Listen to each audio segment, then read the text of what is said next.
several of them. He has also counseled several of them and made sure that they stay away from these substances and prevent drug abuse.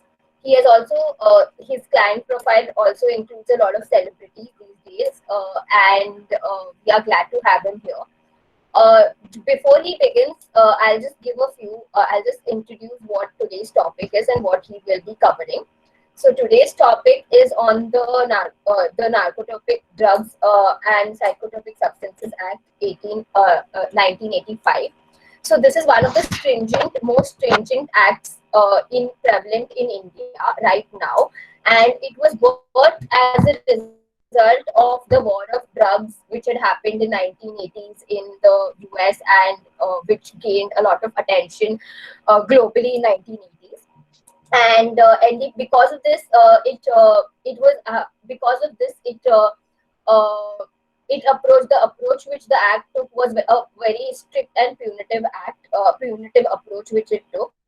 So the act also at that point had mandatory maximum sentences like that of death penalty, and it also took away a lot of basic rights like possibility of probation for first time users, or and it also made getting bail and anticipatory bail was very difficult to be gotten if you were charged under this act. And it also had it also reversed the burden of proof.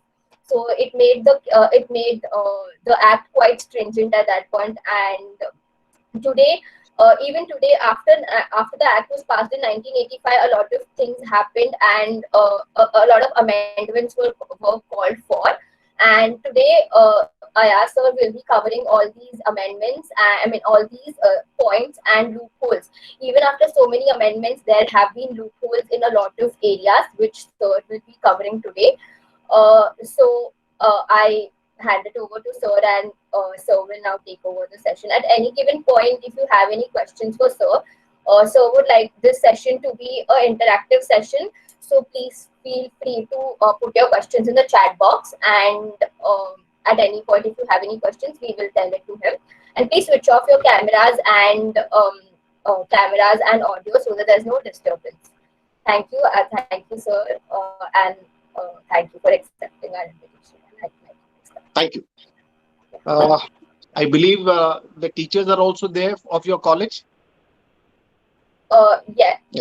Let me just check, sir. So our faculty in charge is not here because he had a family emergency. I learned about that situation. Yeah. Yes. Anyway, respected members of the criminal law cells and students of ILS College, good afternoon. I'm honored to be asked to address you all on the subject of the NDPS Act. I'm hoping to enlighten you all and enhance your knowledge. And I'm hoping to catch you all as lawyers, as my colleague advocates in the near future. Now, before I get into the issues of the NDPS Act, let's have a preview as to how the NDPS Act and why the NDPS Act was enacted. Now, prior to the enactment of the NDPS Act in 1985, we had three sets of acts. The first one was Opium Act 1857. The second one was Opium Act 1878. And the third one was the Dangerous Drug Act 1930. Now, there was a situation here, which I will tell you later on. The situation here was in all these three acts, the maximum sentences which could be given was up to 3 years. And that means anything from 1 day to 3 years. In the alternative, it was also decided with a fine. So people who were getting involved in narcotic activities in those days could come out with even a 1 day sentence or only just a fine. In 1970, when India became a party to a lot of international conventions, there was a big hue and cry because at that point of time, the situation of India as a country, geographically, it was sandwiched between the Golden Crescent and the Golden Triangle. a lot of drugs were flowing in through India. And the Golden Crescent being Iran, Afghanistan, and Pakistan, and the Golden Triangle being Burma, Thailand, and Vietnam or Laos. Now, the drugs were coming in from all these countries. They were being sent to various Western countries, America, South Africa. So, the hue and cry was raised by a lot of the Western side of the world. And thereafter, they decided that we should now make an enactment which was stringent in nature. So, the NDPS Act came to be enacted in 1985. At that point of time, the Act was formulated, but it was not very effective. People were coming out on technical issues. The laws were not waterproof at that point of time. So there was an amendment which came out in 1989, where they decided that the sentences should not be suspended. There should not be any remissions. The bail provisions were made very stringent.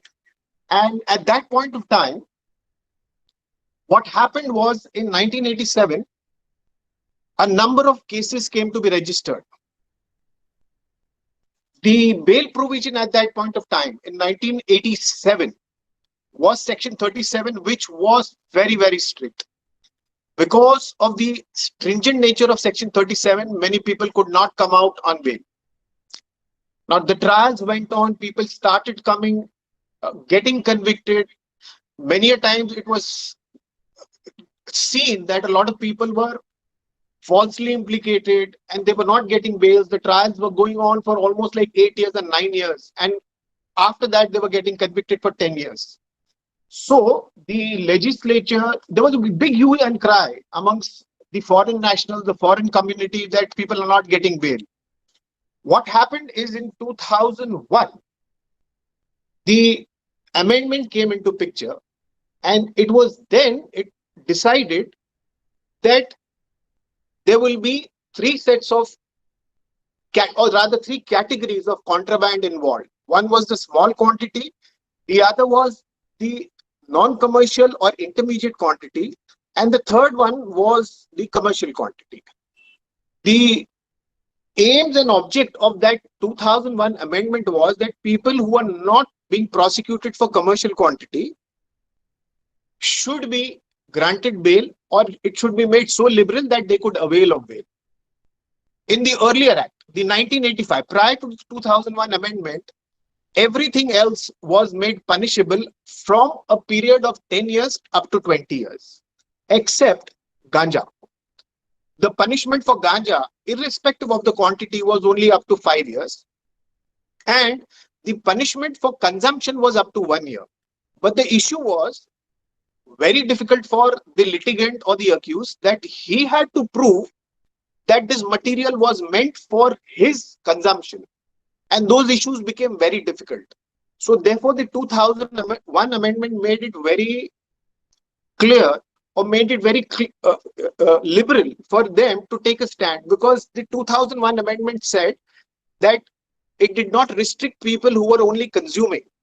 The 2001 amendment said those people who were indulging in small quantity of contraband or consuming the contraband would then face a punishment up to 1 year. Now, this became a little easier for those people to get bail. As far as those people who were being prosecuted for non-commercial and commercial quantity, once again, they could avail bail.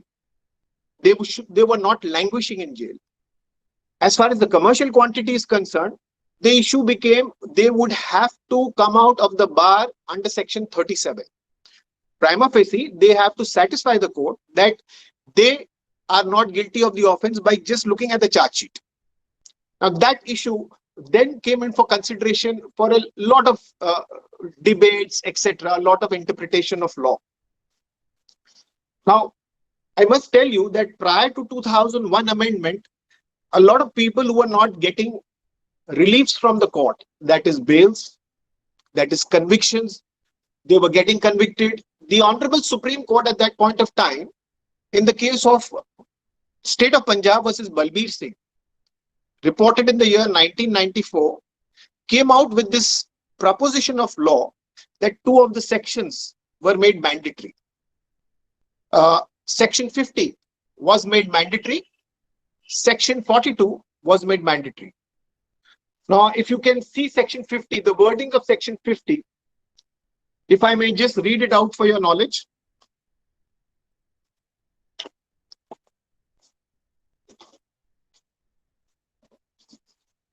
And how the Supreme Court interpreted is what I would also like to tell you. Now, if Section 50 is to be seen, it reads as this. When any officers duly authorized under Section 42 is about to search any person under the provisions of Section 41, 42 and 43, he shall, if such person so requires, to take such person without unnecessary delay to the nearest gazetted officer or any of the department mentioned in Section 42 or to the nearest magistrate. The Supreme Court thought it fit that this becomes very difficult. So they laid the law and they interpreted Section 50 in the form where they said you must inform an accused person that you have the right to be searched before a gazetted officer or a magistrate. If this part of the section or if this mandate is not complied with, the seizure becomes illegal. The seizure is vitiated. The Supreme Court in the case of State of Punjab versus Balbir Singh also made Section 42 mandatory.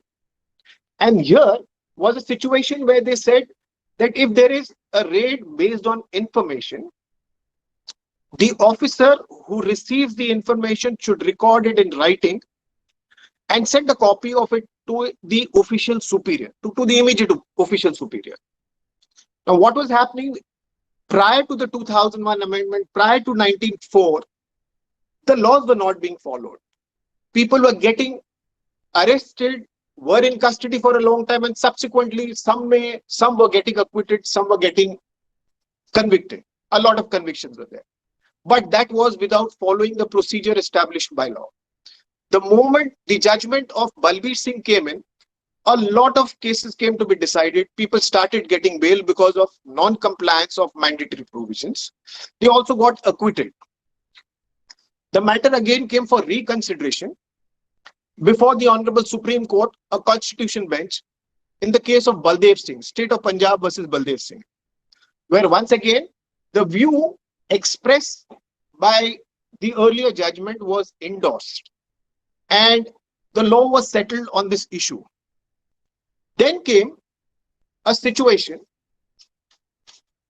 that the Honorable Supreme Court had to decide on a number of issues, and time and again the cases became very difficult to get a conviction.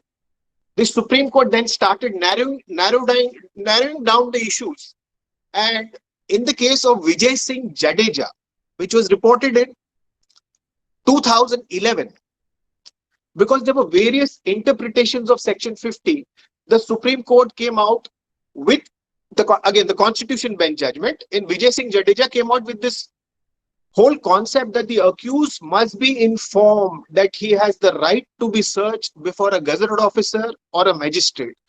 This law is still good law. But before I come down to the other aspects of law, let me also tell you how the situations have been changing in the NDPS Act. Because in 1985, normally when the law was enacted, there were mostly three kinds of drugs which were being smuggled into, dealt into. One was opium plant or opium drug from which diacetyl morphine is obtained. The other one was cannabis plant. Now, the cannabis plant basically consisted of three parts: the bhang portion, the ganja portion, and the charas portion. The charas used to be the resin part of the cannabis plant. The bhang was the flowering and fruiting top. Sorry, the ganja was the flowering and fruiting top of the plant, and the bhang portion was the leaf portion. The legislature thought it fit that they should only prosecute people for charas and ganja. The third plant which was taken into consideration for prosecution was cocoa plant. Of course, cocoa, that is where you derive cocaine from. Cocaine normally does not come from within India. It is always imported into India from South American countries. But they thought it fit that we must do something about cocaine import also.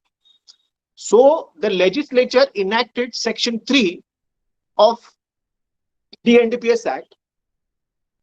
And Section 3 of the NDPS Act gives the powers to the central government agencies and also to add or omit certain drugs from the purview of prosecution under the NDPS Act.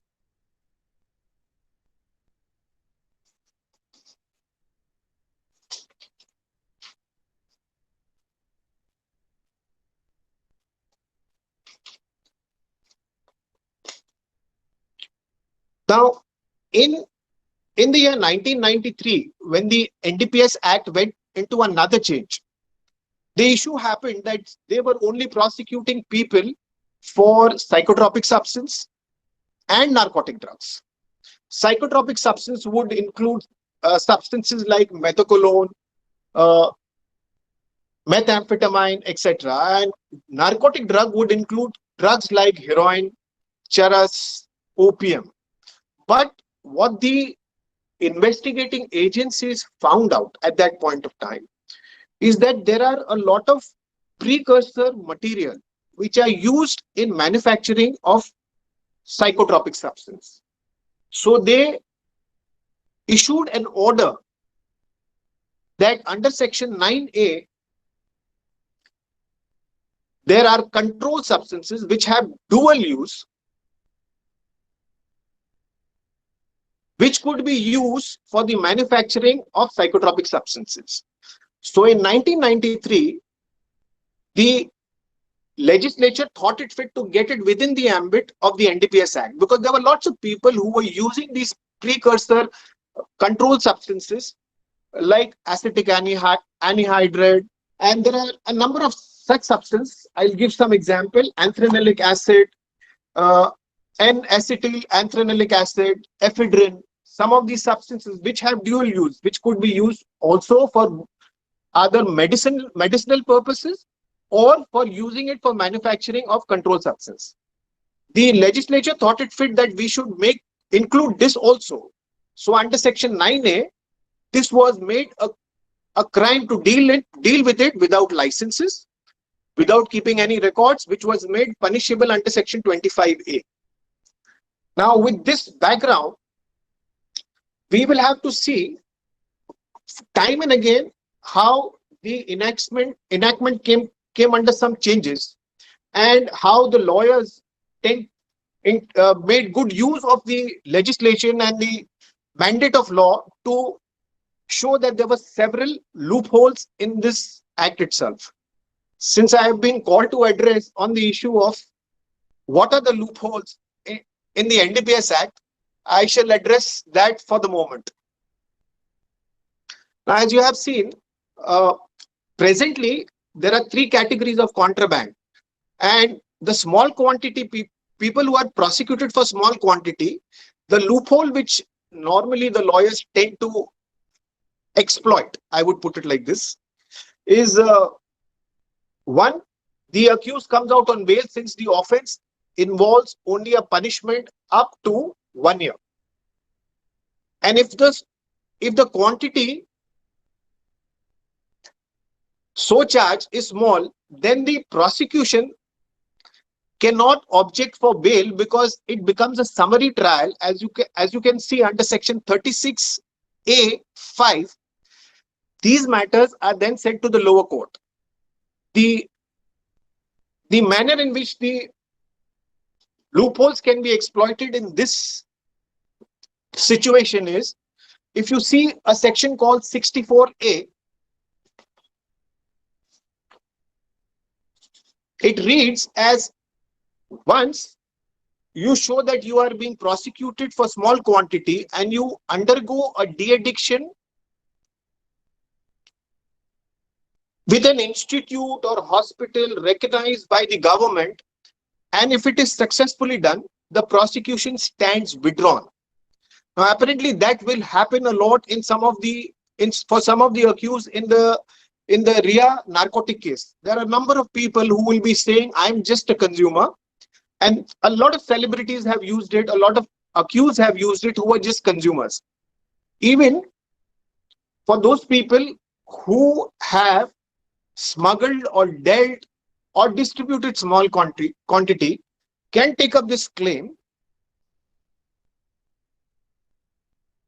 that they are addicts, they did it for their petty money, and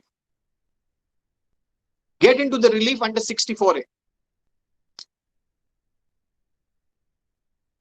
For the sake assuming there will be some people who would want to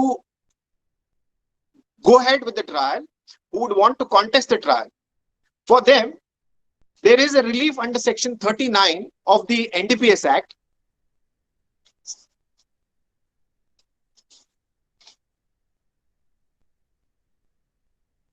where the powers are given to the court to release certain offenders on probation.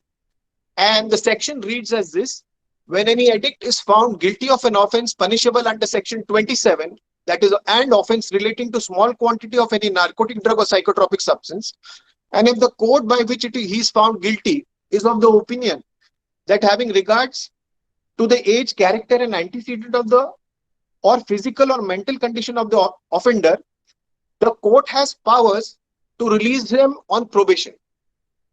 That is one issue which the legislature had thought it fit, that it should be an amendment for small quantity which should be liberal, which should not be a deterrent issue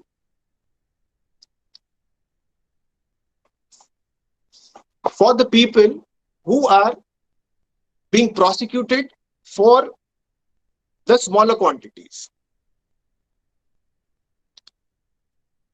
As regards the non-commercial quantity and the commercial quantity,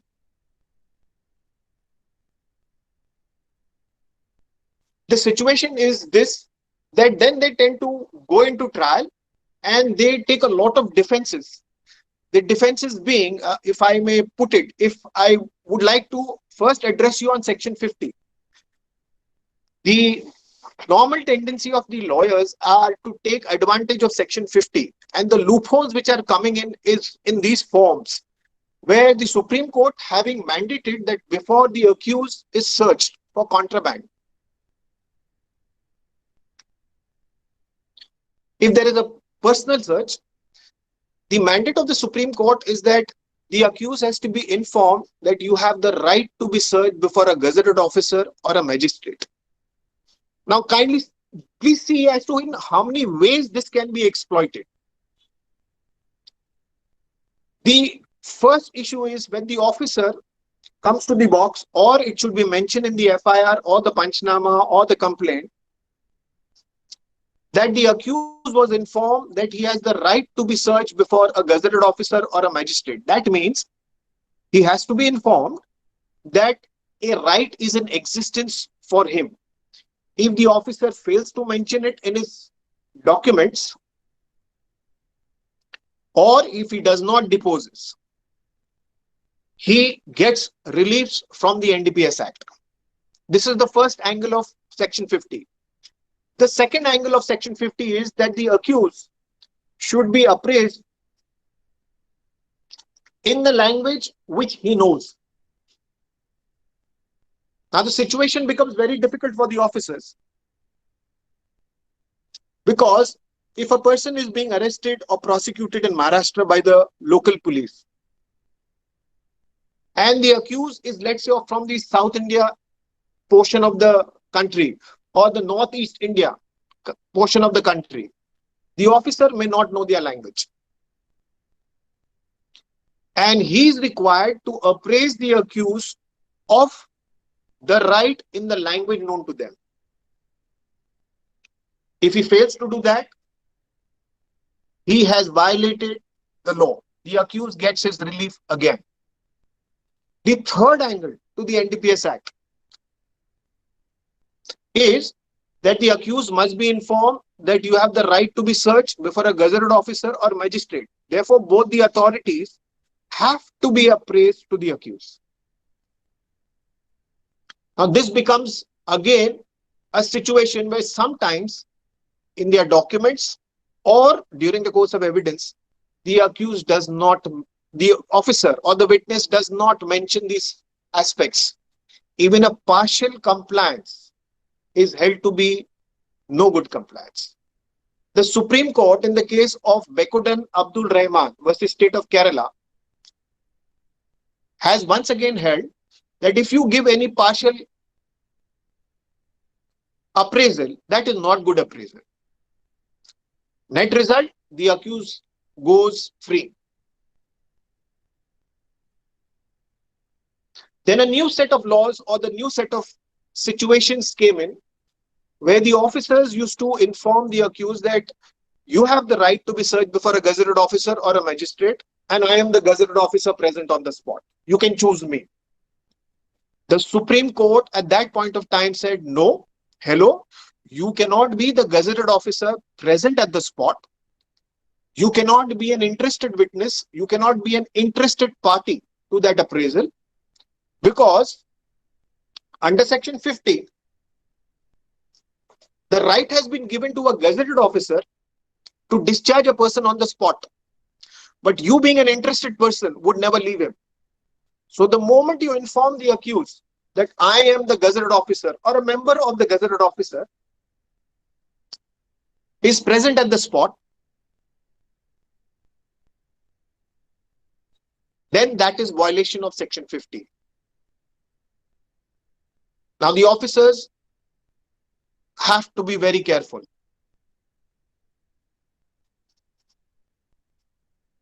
Of lately, the Supreme Court has come out with a new judgment, which is reported in 2018. It is called Arif Khan alias Aga Khan versus Uttarakhand.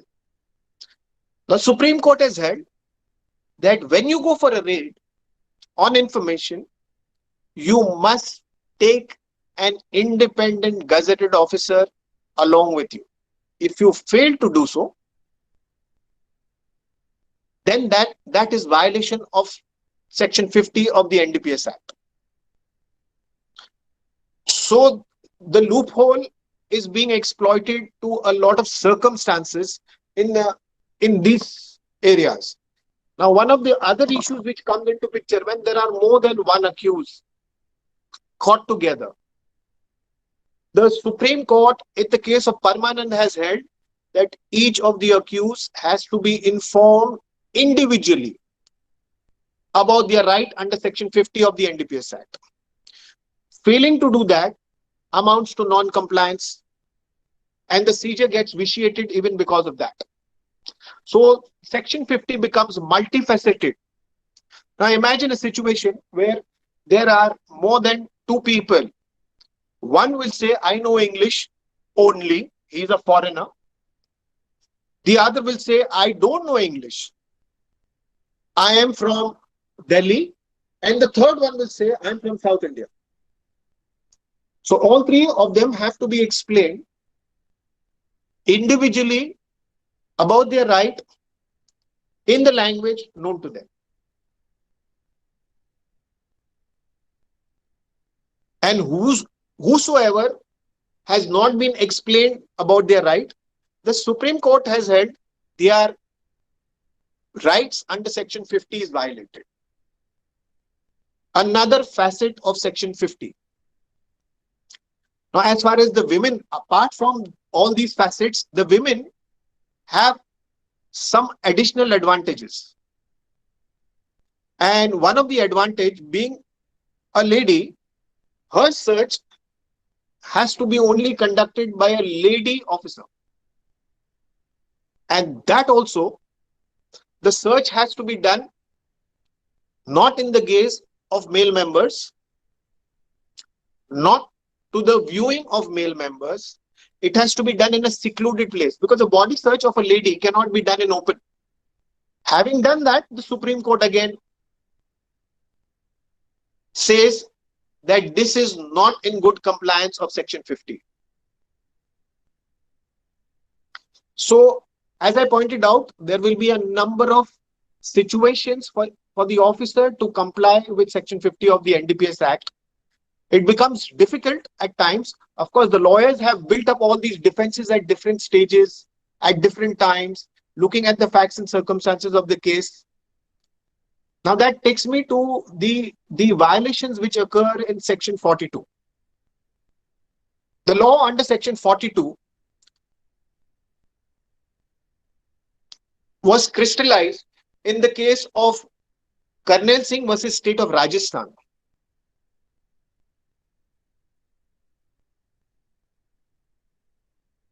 Where they discuss Section 41, they discuss Section 42, they discuss Section 43. They discussed two previous judgments also. And then they summed it up and they gave a finding which crystallizes in this format that when you have received information in respect of violation of NDPS Act, like there is a drug transaction or somebody is possessing narcotics or somebody is storing narcotics, you are required to reduce that information into writing in a register.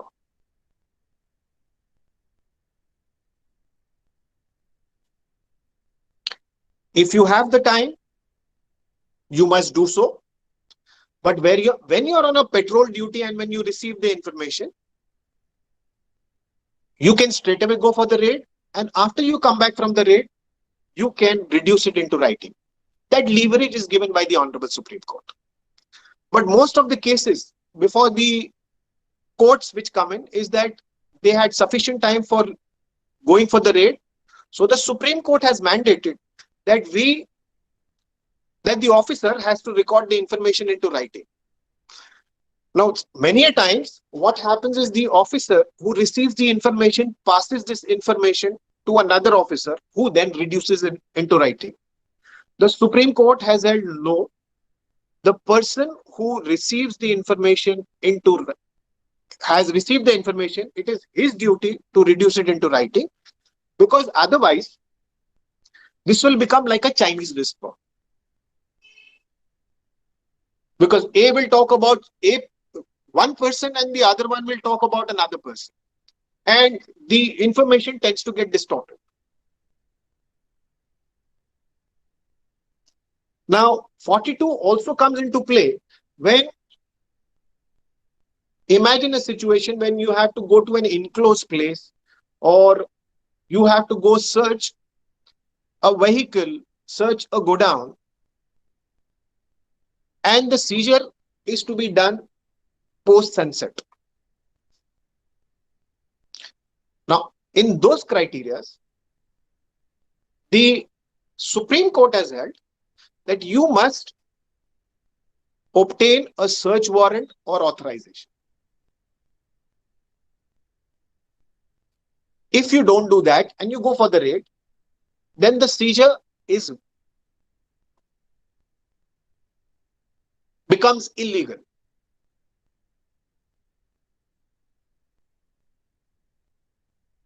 The Supreme Court has also held that in these cases, assuming if the seizure is post-sunset, you can't get a search warrant, you can't get an authorization. In that event, you must record your reasons for not obtaining a search warrant or an authorization. The reasons have to be very cogent. And then after recording that, you have to go for your raid.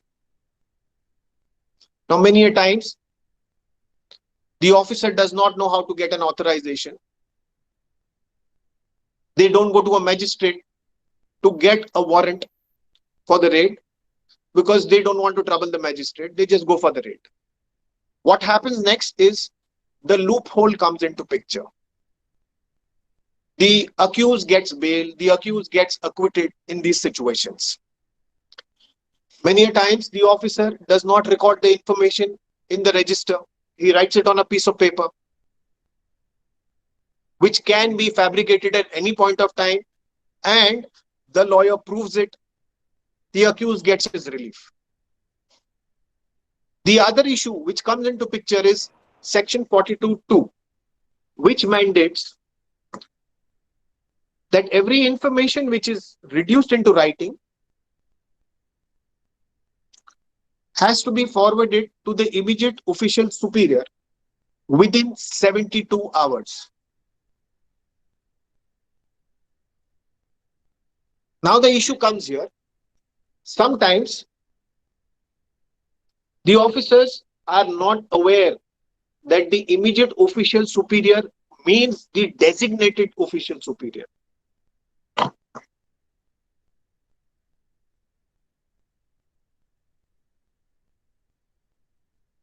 What they perceive from this section is they give it to the man who is of their same rank.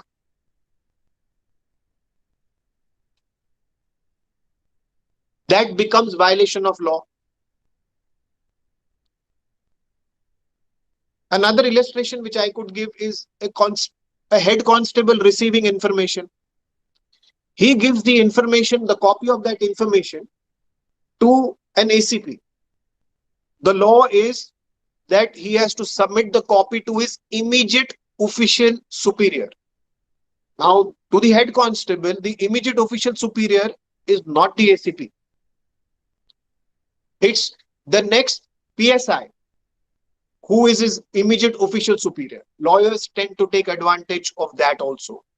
They don't focus on the wordings of the section.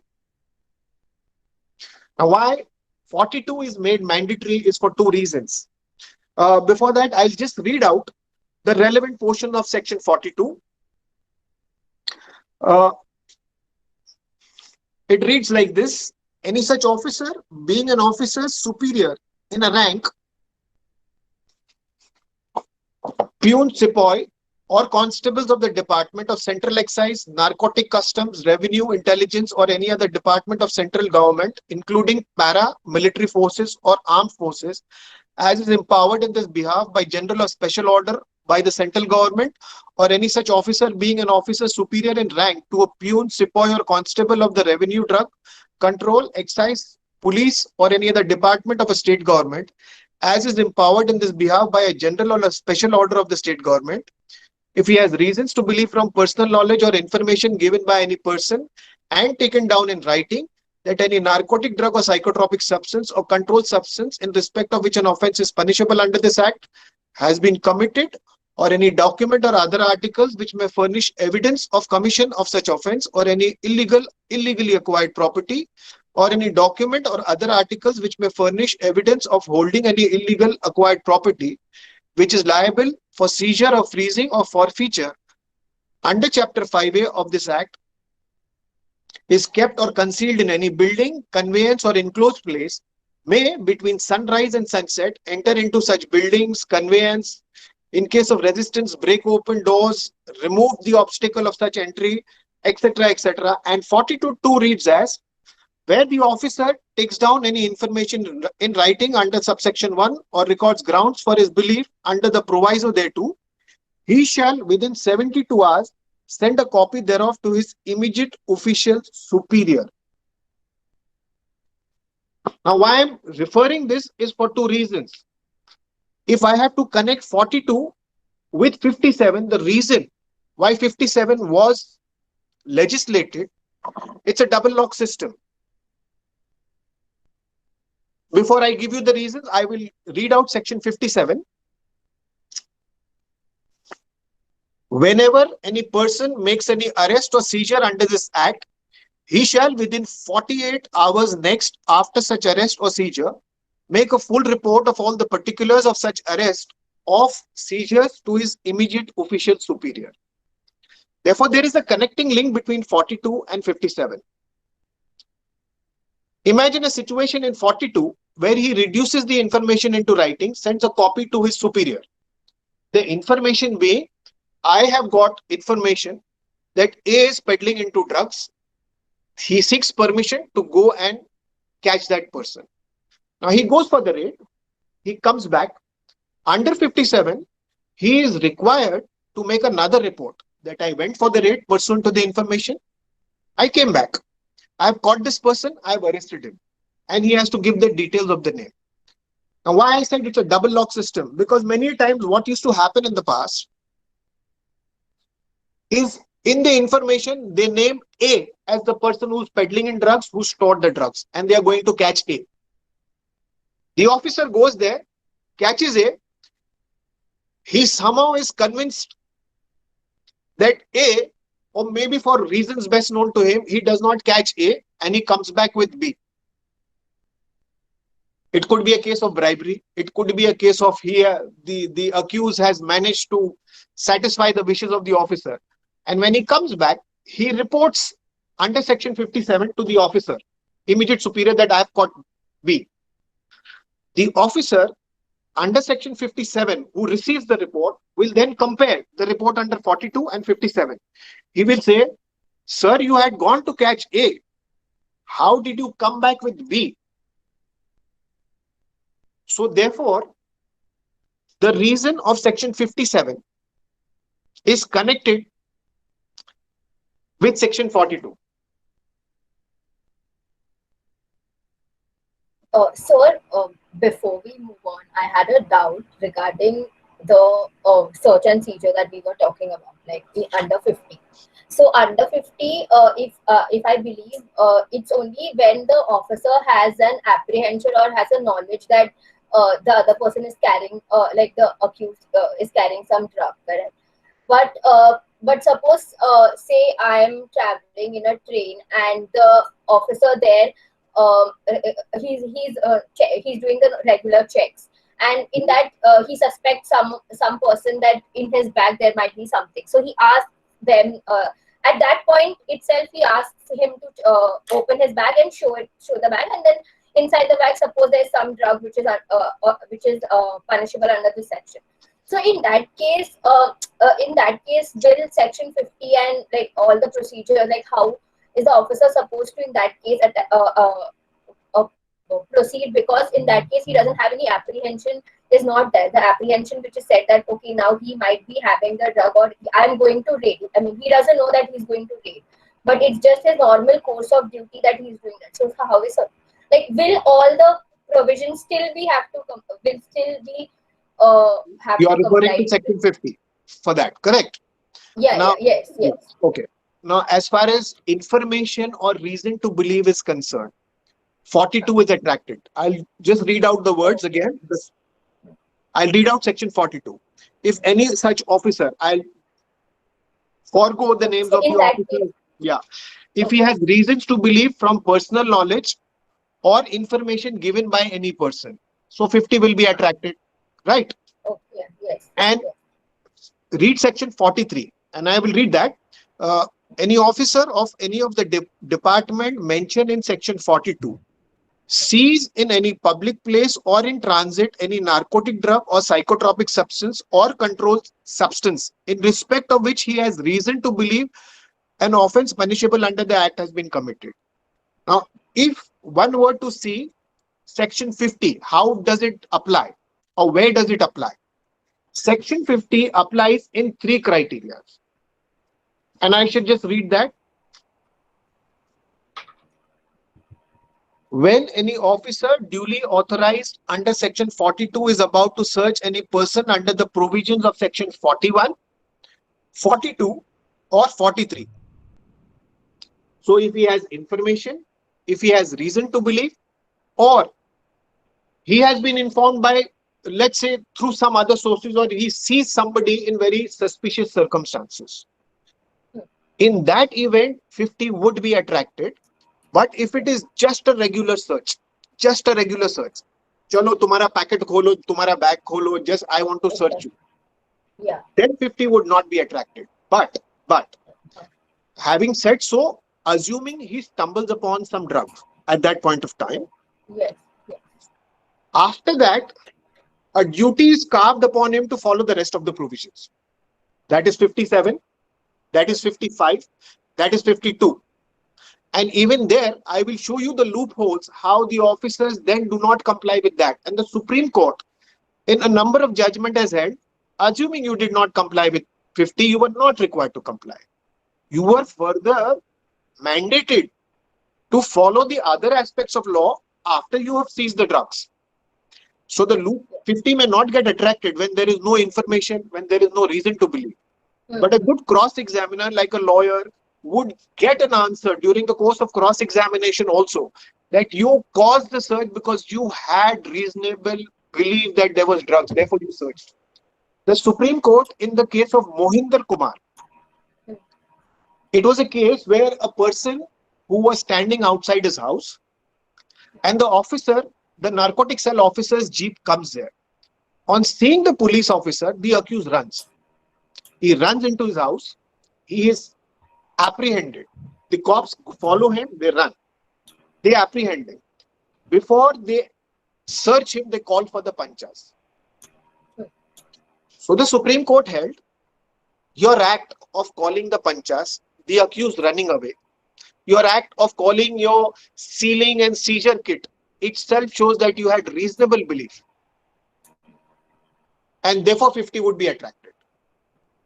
And therefore you will have to see case to case as to what were the act committed by the officer to show that he had a reasonable belief. So that's how it goes. Now, Thank you, sir. Now what happens? Is previously, after the seizures or during the seizures, the officers used to take the samples at the spot of seizure itself, which possibly you must have seen in a number of cases if you have gone through the earlier. I mean, you students must have read some case laws also. But somewhere down the line, in 2016, the Supreme Court, in the case of Union of India versus Mohanlal, took up upon itself to issue directions. The preview to the directions were that they have noticed that a number of seized drugs were coming back in the market. There was pilferage in the godowns of the officers. There were officers who were indulging back into all this. So the Supreme Court then called all the states to file their affidavits as to how do they draw the sample.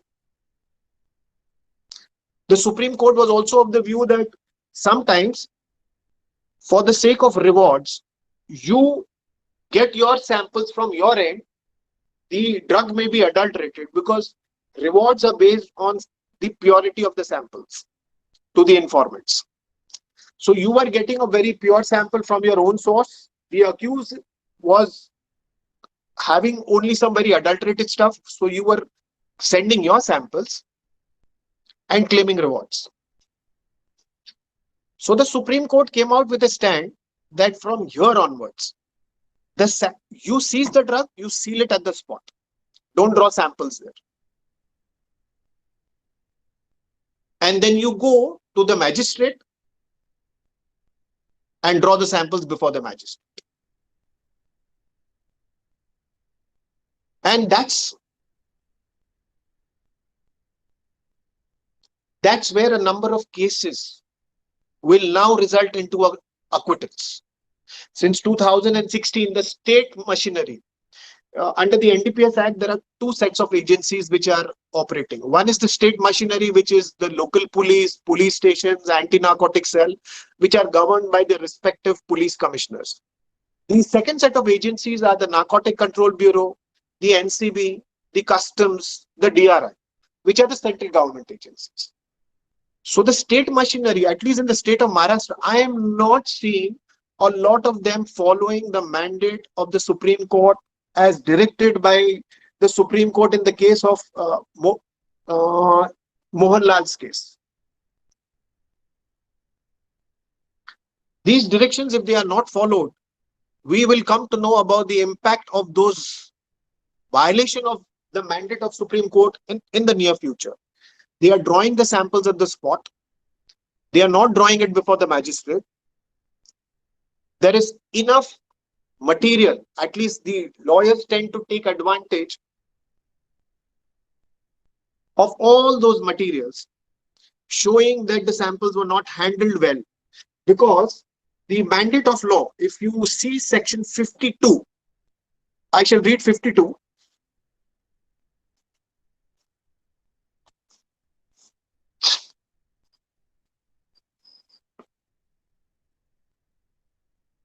Disposals of persons arrested and article seized. Any officer arresting a person under section 41, 42, or 43, or section 44 shall, as soon as may be, inform him of the grounds of such arrest. That's clause 1. 52 subclause 2 reads, every person arrested and article seized under warrant issued, under warrants issued under subsection 1 of section 41 shall be forwarded without unnecessary delay to the magistrate by whom the warrant is issued. Every person arrested and article seized under subsection 2 of section 41, 42, or 43, or section 44 shall be forwarded without unnecessary delay to the officer in charge of the nearest police station or to the officers empowered under 53. Now, therefore, the articles which are seized at the spot, you are supposed to, at least the officer is supposed to go to the nearest police station, deposit the articles. He's not supposed to draw the sample, because if you see section 55,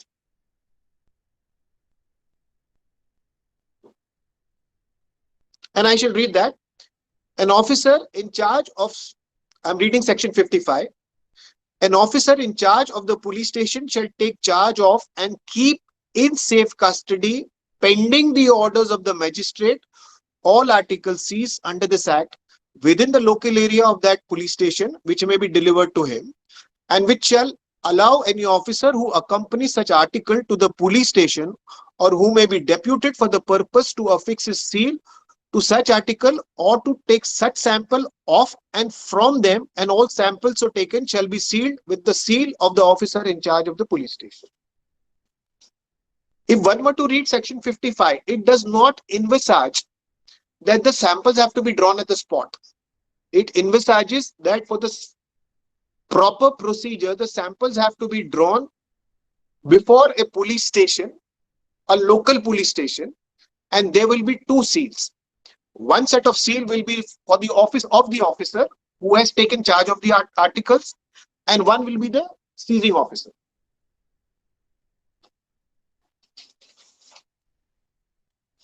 The Supreme Court, in the case of Mohanlal, has then qualified further, and they have referred to section 52A, where they say that pending the orders of the magistrate, now we are saying you will draw all your samples before the magistrate.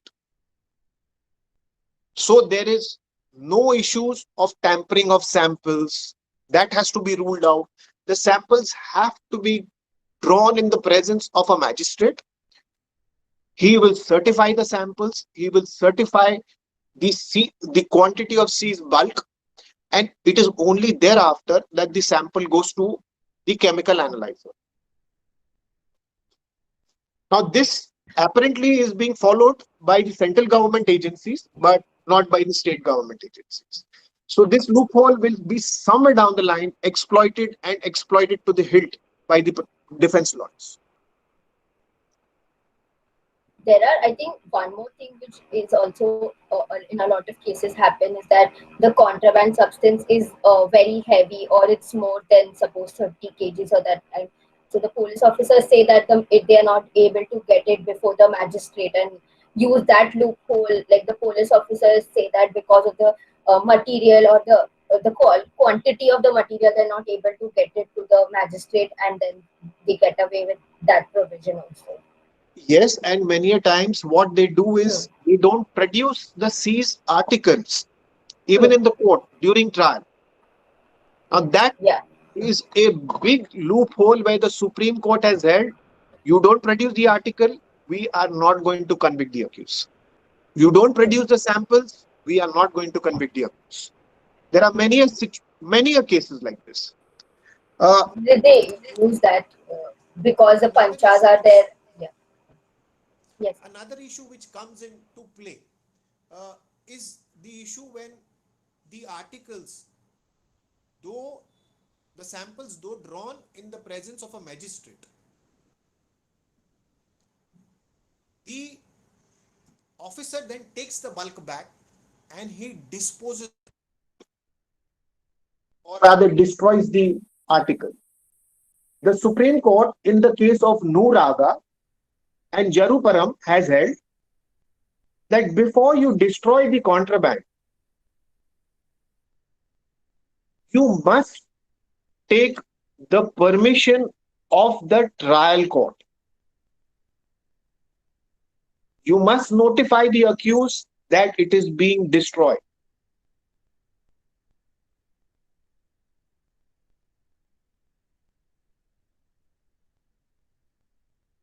Now, the officers are not doing that. Some cases will be decided on the basis of this fatal flaw.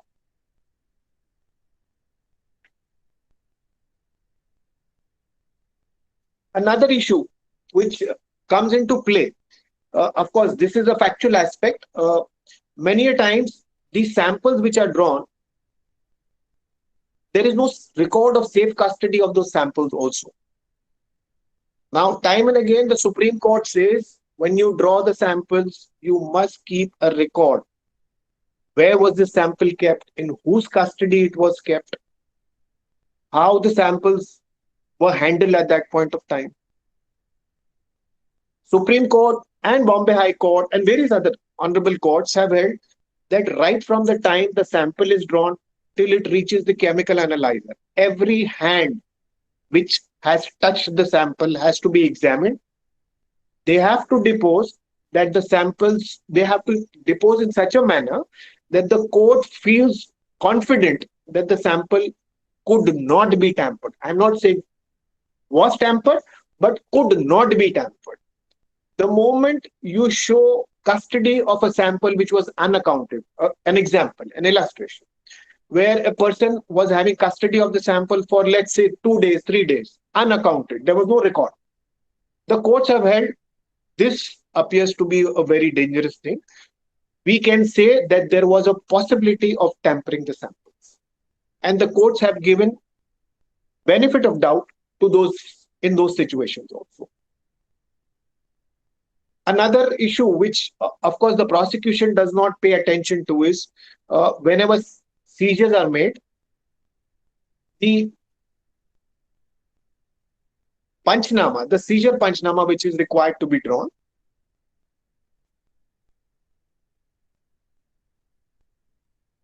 this has to be attested by two independent persons. Now, normally we have seen that the officers do not use those independent persons. Normally, we have seen the officers use those stock witnesses, their own people, who are putting or appending their signatures to panchnama without witnessing things.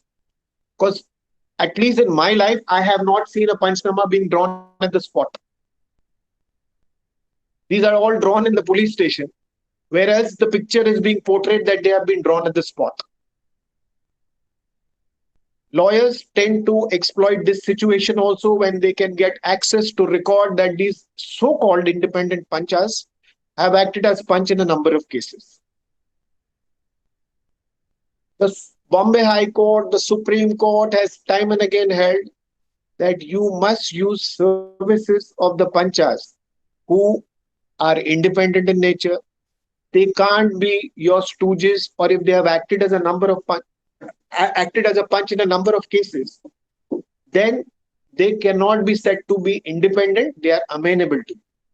So the seizure at the threshold is just thrown away.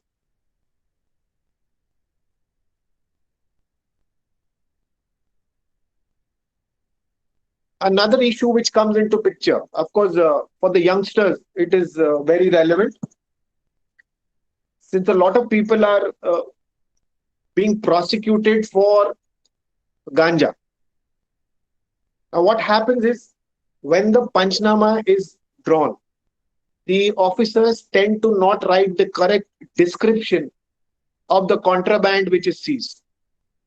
Now, if you see ganja, it is the flowering and fruiting top which is defined under the NDPS Act as ganja, which is prosecutable under the NDPS Act. What the officer does is he does not write the correct description. The Bombay High Court has time and again held the description of the material which you have seized at the time of the Panchnama is not reflecting. So we don't know whether you have seized the right quantity or the right substance, though the CA report may say it is ganja. But unfortunately, the description is not there. The courts then don't tend to believe the seizure Panchnama. And if the seizure Panchnama is not believed, then the whole case goes for a toss. And apart from these facts, the issue is that whenever the Supreme Court is delivering judgments, time and again, the prosecution is not abreast with most of the judgments. They tend to not follow them. A witness may say one thing which is not corroborated by the independent witness. A simple example which I can give you is that when we see compliance of Section 50, an officer may depose perfect, but an independent witness will never be able to corroborate it with the version of the prosecution case or the official witness. I'll give you an illustration. The officer has caught a foreigner, let's say who's a Nigerian. And during the course of the Panchnama, he has selected two panchas who have no knowledge of English. The officer will depose that I appraise the accused of his right to be searched before a gazetted officer or a magistrate in English. Now here will be a situation where the punch who has no idea about English, when he's called upon to depose in the words of the officer as to how he has appraised, he'll say, I don't know English, I did not understand. The Bombay High Court has held that the evidence of an independent witness who deposes is very crucial, and if he does not support the case of the prosecution, in that event, the seizure is not proved. So the amount of loopholes are plenty. A good defense lawyer tends to exploit quite a few of these things. The prosecution is duty bound to not only follow the law, but to prove the facts of the case also. So the case of the prosecution has to be legally tight, factually correct. If there is a flaw in any of these circumstances, then those loopholes tend to give benefit of doubt to the accused. And I'm hoping these are sufficient number of loopholes which I have given you people to think about. Yeah, yes, sir. Definitely. Please let me know if you have any questions, because I can go on guys, and on for the whole day. Yeah, guys, if anybody has any doubts, then please, you can unmute yourself and ask, or put it in the chat box. Yeah. Guys, if anybody has any doubts. Yeah. Yes, sir.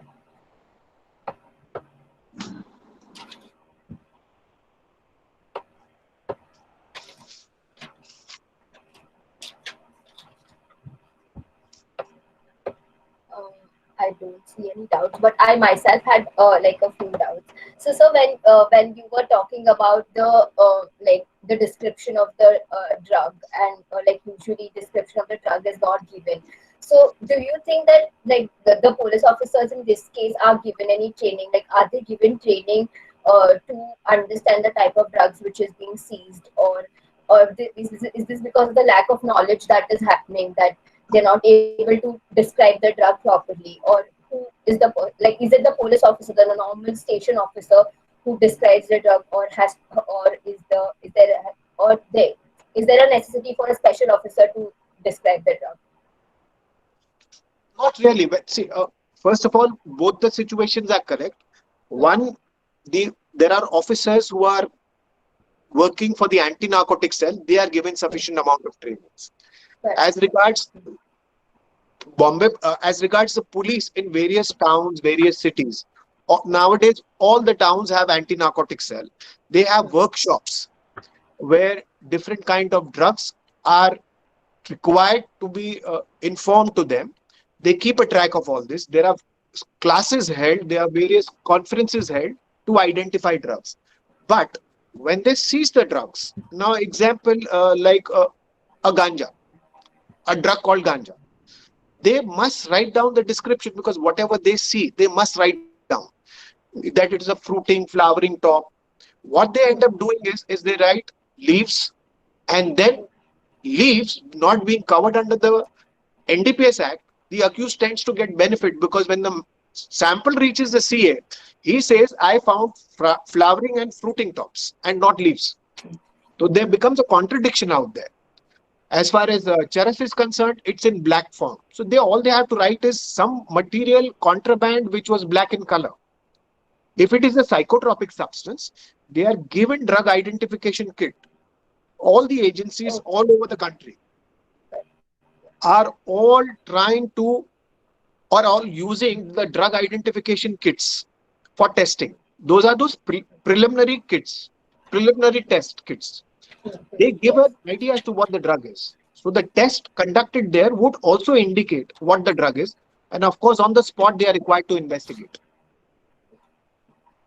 So, sir, one more doubt is there, that do you think that NDPS, because there is no differentiation which is given in NDPS regarding, suppose a normal peddler or a addict, and like a heavy addict or a drug peddler or a normal peddler. So, do you think that there should be a distinction made between all of these, like all these terminologies which are there? Not really, for the simple reason I'll tell you. If you're talking about a peddler who himself must be addict and he's dealing in small quantity, why should he get why should he get a sentence which is on the higher side? Because the aim and objective of the amendment in 2001 is that people who deal in lesser quantity of drugs should be given punishment according to their acts. So imagine a situation that a peddler who wants to get his drug and get it for free, if he's going to do it for a smaller quantity, why should he get a bigger sentence? Ultimately, it's going to be for the end user is himself only. He's going to consume. Okay, so there are 3 questions in the chat box. I'll just read it out. One of the question is, Tanvi asks, although prosecution has to prove all the facts of the case, when does reverse burden of proof come into play in defense in an NDPS case? Yes. So I'll give you an illustration where I am caught with the drugs in my bag. The prosecution has to come out with a case. First, they have to prove their case on facts, that it was found from me, that the panchas have to depose, the panchnama has to be proved, the FIR has to be proved, the seizure has to be effected properly. There has to be correct deposition. After the seizure is proved, the reverse burden comes into picture. I now have to prove that though this contraband was with me, I had no knowledge. So the reverse burden starts. But the reverse burden only, I will have to now show that I was not aware. A gave the bag to me, B gave the bag to me. He just told me, hold it for some time, and I was just standing there. Or I have been made a scapegoat. A told me to hold it here for 10 minutes and somebody gave information and caught. So the reverse burden starts on me after the prosecution proves its case. Okay, so sir, Rashmi is asking that what is the validity of company mandated drug testing? What are the consequences of non-compliance? Sorry, come again. What is the? Rashmi, if you could unmute yourself and ask the question, it'd be better. I mean, because even I was not clear about the question. Do you mean company or compulsory, like company mandated? I didn't get it. Good evening, sir. My question is that a lot of companies, that is workplaces, are asking for drug testing or like a periodic drug testing that needs to be done. So what? Periodic drug testing of what? Of yourself. I mean, they want to know whether you. So, there are a lot of TV shows also, as well as there is a policy. I was looking through the policy of one of my friends' companies where they have been, their policies that you must not be consuming drugs. We can at any point of time ask for you to conduct a drug test, etc. So, what is the validity of such policies, or if I say no to the conduction of such a policy, I mean such a drug test, what can be the Well, consequence? that would come under the employment scheme or the employment act. They may have certain conditions. As far as you refusing to give a test would not make it an offense under the NDPS Act. But as far as the employment schemes of the company, they may have certain conditions. There is nothing which says that it becomes an offense under the NDPS Act. They may not want to employ you if you refuse to do it, or they may fire you if your testing, if your results come out to be positive for certain drug abuse. Okay. But Sir, also, another question is, if I do not possess the drug, but I have consumed the drug, correct. how am I tested? I mean, what is the procedure for that? Your blood and urine testing would be done, Are and the- so for and there are some agencies which may now start your DNA testing. So for that, are there any procedural requirements that have to be followed? No, they would take you to a medical facility where they would take your urine and blood samples, but you must ensure that once those samples are drawn, it is packed in such a manner that it could not be tampered with. An example, I am taken for blood testing. I go to the institution where my blood and urine samples are drawn, but they mix it up with some peddler or some consumer's urine and blood, and it will come positive. So the onus is on the officer to show that these samples, that is the blood and urine samples, could not be tampered with. The packet has to be sealed in such a manner that it can't be tampered with. Normally, what is expected from the officer is it should be sealed in such a manner, it should have a signature of the person whose blood and urine is taken, and it should be at such a prominent place that the moment the packet is opened, the label is torn or the seal is broken. Okay. Okay, sir. So like continuing, like just a question before Rashmi. So this is like the second step. But like, suppose I'm like, on what basis can I be picked up from, suppose a place I'm just walking and they say, come on, can you just give a drug test right now? But it has happened for a year. Suppose like this information has come to an officer after a year of that, of the alleged consumption. Then in that case, what will be the remedy for the person? At that point of time, see, first of all, assuming you have consumed it 1 year back, or assume you consumed it after 1 month back, I don't think the reports would indicate any presence of narcotic drug. Exactly. So in that case, I will, because there is no evidence, I will not be convicted under. You will not be convicted, but you must also refuse to even give your blood or urine test unless he takes you before the magistrate and obtains an order. Correct. If it is just for no reason, unless you are in a rave party and drugs are found there and everybody is just enjoying their life out there, people are smoking up, there is hash or some other drugs, synthetic drugs are found, then they are duty bound to take your blood and urine samples. So there are two more questions in the chat box. Neha asks, are the officers expected to test the veracity of the information provided before acting on it? And what are the consequences of the information if the information was inaccurate? It is the prerogative of the officer, first of all, to decide whether the information is authentic or otherwise. It is also the prerogative of the officer to take a call whether to go for a raid or not. Because what happens, the officer gets this leverage, and I'll give you one of the sections under 68. Sorry, Just one.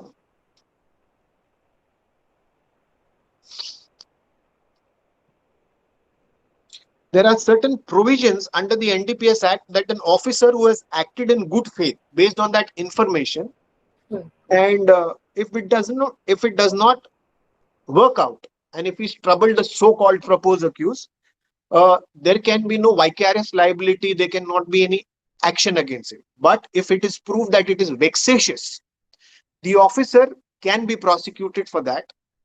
He can also prosecute the informant if that information is vexatious. Okay.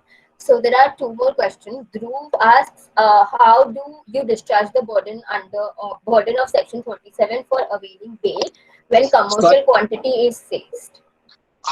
Sorry, come again.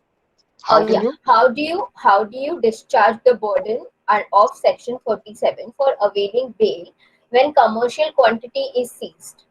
Okay. The issue is, when you go before the court, ultimately the court will have to decide whether you can be granted bail. So during the course of the hearing of the bail application, you will have to show prima facie I'm not guilty of the offense. And I shall quote Section 37 for you for a moment.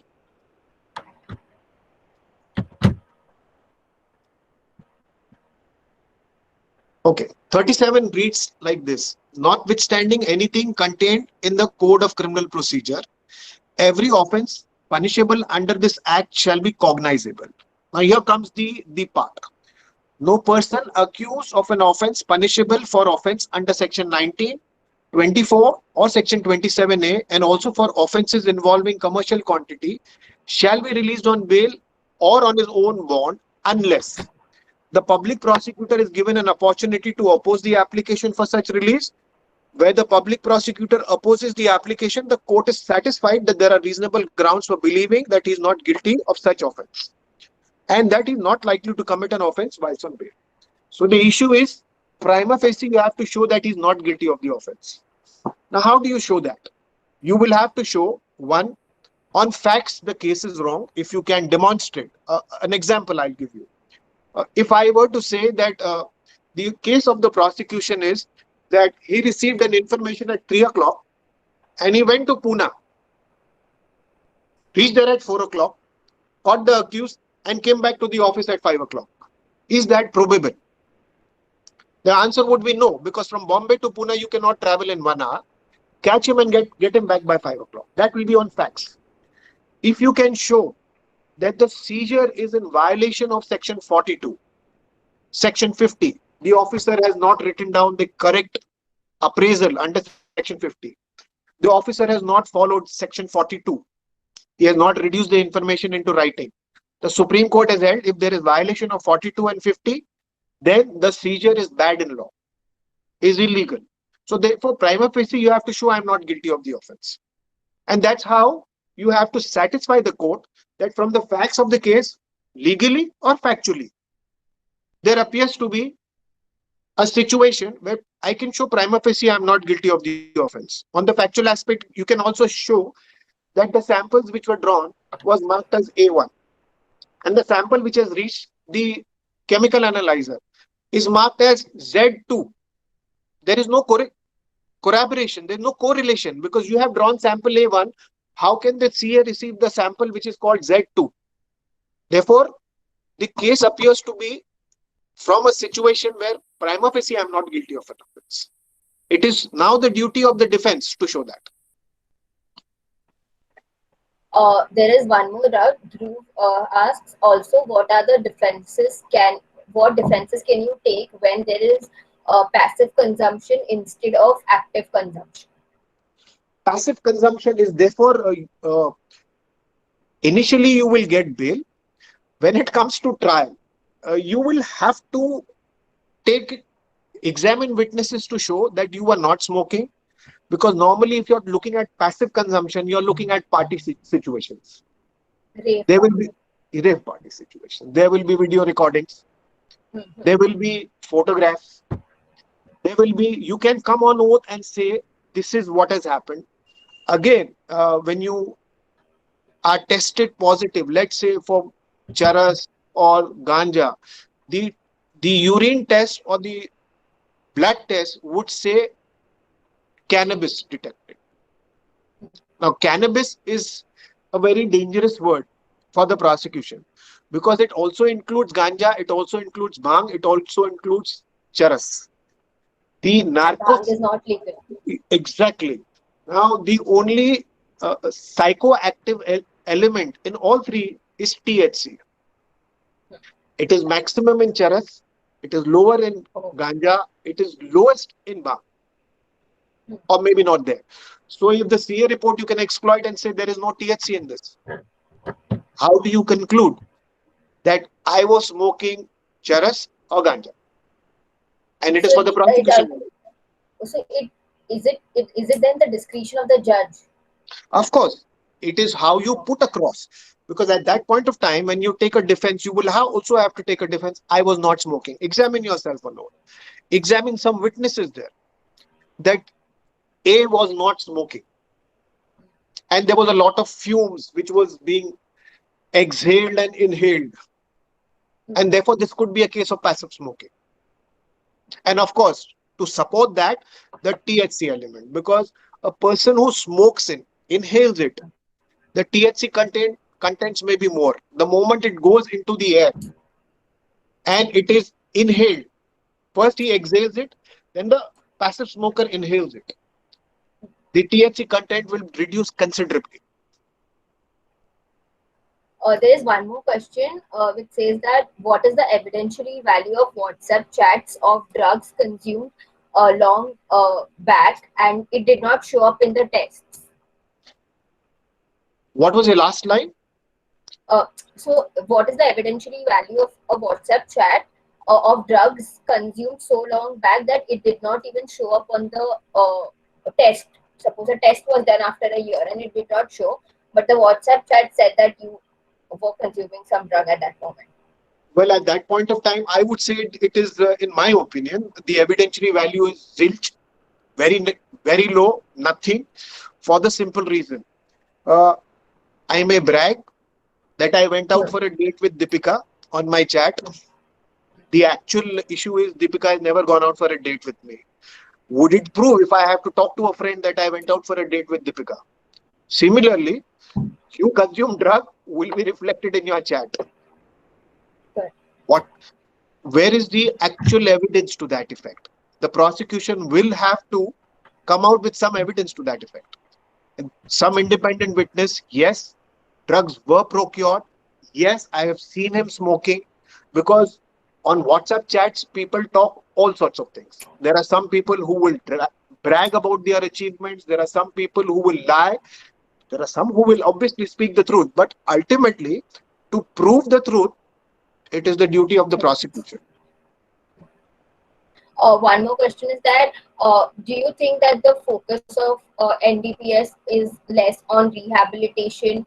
And if yes, then like what are the amendments that should be there? Because it's not only reduction, like even though the objective of NDPS is to lessen the drug consumption and stop the drug cartels and all that, do you think the rehabilitation is less focused on under the NDPS?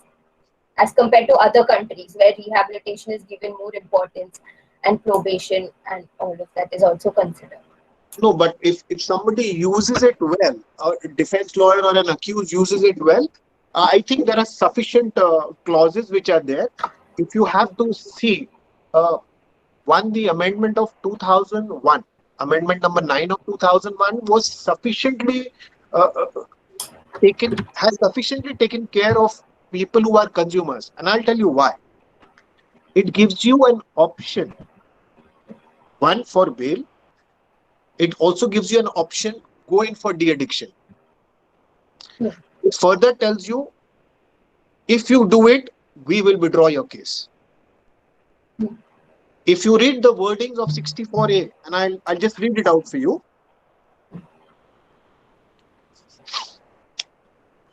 Any addict who is charged with an offense punishable under section 27 or with offense involving small quantity of narcotic drug or psychotropic substance, who voluntarily seeks to undergo medical treatment for de-addiction from a hospital or an institution maintained or recognized by the government or local authority and undergoes such treatment shall not be liable for prosecution under section 27 or under any other sections for offences involving small quantity. Now, why Oh, was it done? It's the onus is now on the person to to show. come out clean. One, to show the court that he is now a changed person, wants to improve for the better, and is making an effort. The court, this is something very nice. But also, I must point out section 39. The the legislature has taken care of those people also who do not go under 64A at the threshold of just before the trial starts.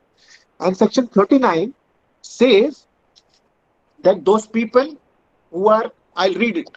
Uh, when an addict is found guilty of an offense punishable under section 27 or offenses relating to small quantity, and if the court by which he is found guilty is of the opinion have regards being had to the age, character, antecedent, or physical or mental condition of the offender, that it is expedient so to do, notwithstanding anything contained in this act or any other law for the time being in force, the court may, instead of sentencing him at once to any imprisonment with his consent, direct that he be released for undergoing medical treatment for detoxification or de-addiction from a hospital. Therefore, the legislature has even taken care post-trial that once you show your bona fide, you don't go to prison. The whole issue is the the NDPS Act has taken care that all those people who are consumers dealing in small quantities do not go to jail. They would get a chance to rehabilitate themselves. And I think this is sufficient enough out here because otherwise people tend to misuse it. I don't want the courts to forcibly send consumers to rehabilitation centers or de-addiction centers. Okay. Okay. So lastly, do you think that this is like practically very feasible, or have you seen cases where this is effective? Like how effective is this detoxification and rehabilitation working in India as a whole? Because uh, so like there is no significant reduce in drug consumption. Not the drug cartel, but I'm talking about drug consumption in India in general has not reduced significantly. So, like as a practicing lawyer, what are your views on that? First of all, I have seen a number of cases where at least I've been a party to 4 to 5 rave parties where accused are in the quantum of 100 accused in that case, 150 accused, 170 accused, 80 accused. And I have seen at least 70 to 80% of those accused undergoing de-addiction courses. They have had cases withdrawn. The only issue which I want to raise here is when they go in for de-addiction courses, the hospitals which are providing the de-addiction courses should insist on the parents or a person closely associated with that person to come there. There should be proper counseling. The counseling is missing, and I must say that it is the counseling which is missing because the fear is put in the mind of the consumer by the court also and also the defense lawyer that if you do not stick to this abstention of consumption of drugs, your case which is to be withdrawn, if you're found in the second case, the first case gets revived. So that deterrent effect is there. The warning is there. But the counseling is something which I am not very sure of. As far as the cartel is concerned, let's put it like this. There was a time when I was very young that consumption of alcohol was a big thing. It was a big taboo. Today, alcohol is accepted everywhere that teenagers are drinking. Drugs is something which is created as a taboo. It is there to stay. You may restrain people from some time. People will have to realize themselves that it is bad. You cannot stop it. You can control it. This is my There's one experience. more question. Yeah, yeah. It makes sense also. Right? Hmm. So there's one. I think we'll wind up after this question unless there are more questions. This is Kasturi asks: statement of section. Statements of section 67 play an important role in NDPS cases. Do you think there are loopholes or any loopholes or procedural faults with regards to that? I think 67 talks about the statement Yeah. Now, giving. like I Yeah. said, yes, like I said, there are two sets of investigating agency: the state machinery and the central government.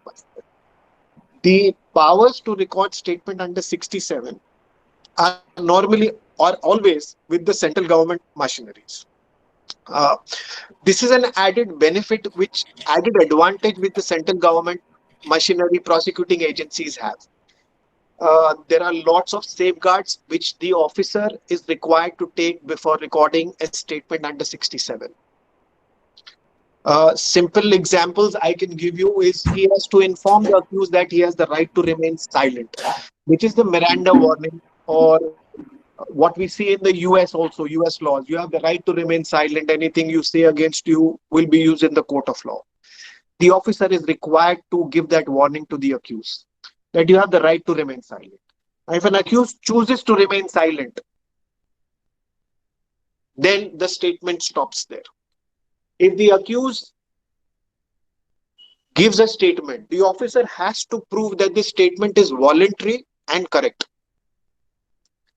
Normally, the accused, I have seen most of the accused when they come to the court and they complain about the recording of 67, they most of them have retracted, as you must have seen in from the very infamous case.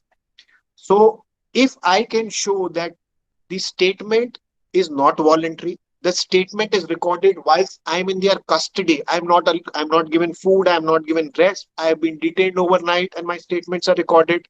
If I can prove that, then the voluntariness of that statement goes away. In that event, the statement is not believed. The statement by itself, without any corroborative evidence, the Supreme Court has held is not sufficient to convict an accused. Third, very important, a statement of a co-accused. Again, the Supreme Court has held that a statement of a co-accused is not sufficient to convict another person. The law is very settled on that. And of course, the subject matter is pending decision before the Supreme Court, where this issue is to be decided by the Supreme Court by the a constitutional bench judgment. The matter has been argued in the case of Tufan Singh. The arguments have been canvassed. It is reserved for judgment. So we are waiting for that also.